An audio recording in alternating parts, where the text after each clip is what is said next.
When Secretary Kerry says these are not the choices we will make, which is kind of vague, is he saying that the U.S. would veto any resolution in the UN which might dictate a peace solution or might recognize a Palestinian state?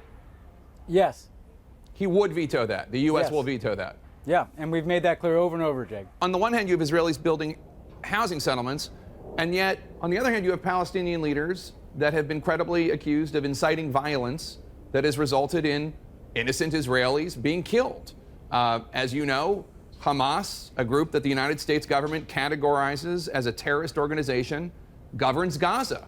There's fear that if the West Bank had elections tomorrow, Hamas would win those elections. And I guess the question for a lot of voters might be, why are you focusing on the Israelis? Jake, we have given Israel $38 billion in defense assistance over the next 10 years. We defended Israel when we were the only country really in the world to be doing it when they went to war in Gaza twice to stop that rocket fire coming from Hamas. Time and again, we have supported their right to defend themselves. The resolution that we abstained from called out incitement and condemned incitement and violence. That's one of the reasons why we abstained, because it had that balance. Secretary Kerry today condemned incitement, condemned violence. This is not a question of whether or not we have called out Palestinian incitement and terrorism. We have consistently, and we've helped Israel defend itself. We have saved Israeli lives with our defense for the Iron Dome missile defense system that has shot down rockets coming from Gaza. The problem with the settlements that people need to understand is that this is building deep inside of the West Bank. And what you hear in the United States often is rhetoric about support for a two-state solution. The reason that this is worth focusing on, these are not just housing settlements. These are construction that is taking place on Palestinian land, on what anybody who has looked at this issue understands to be a future Palestinian state.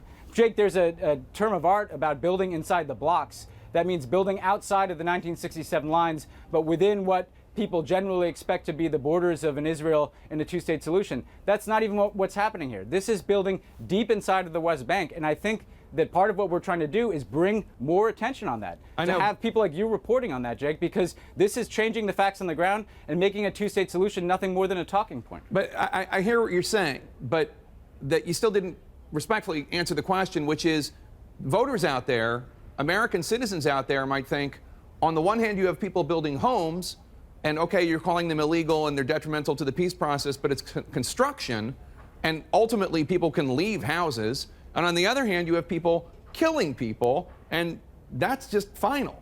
And that there seems to be a moral equivalence argument being made that might rub a lot of people the wrong way and confuse them. There is no moral equivalence. There is no justification for terrorism. No settlement construction should ever justify either terrorism or incitement to terrorism. On that, there's just no question. And Secretary Kerry made that clear again today. We're drawing no equivalence. The fact of the matter is, though, Jake, just describing them as people building houses, they are displacing Palestinians from their homes. They're taking land that everybody who's looked at this issue thinks would be a part of a future Palestinian state. They're making the possibility of a contiguous Palestinian state with the territory that connects to itself impossible. So again, the question is, if it is U.S. policy, which it has been under multiple administrations of both parties, to support a two-state solution, why should we be silent in the face of policies that clearly are going to make that impossible? And as I mentioned, Jake, this government has been very clear about its intentions. Prime Minister Netanyahu himself saying this is the most pro-settlement government in Israeli history.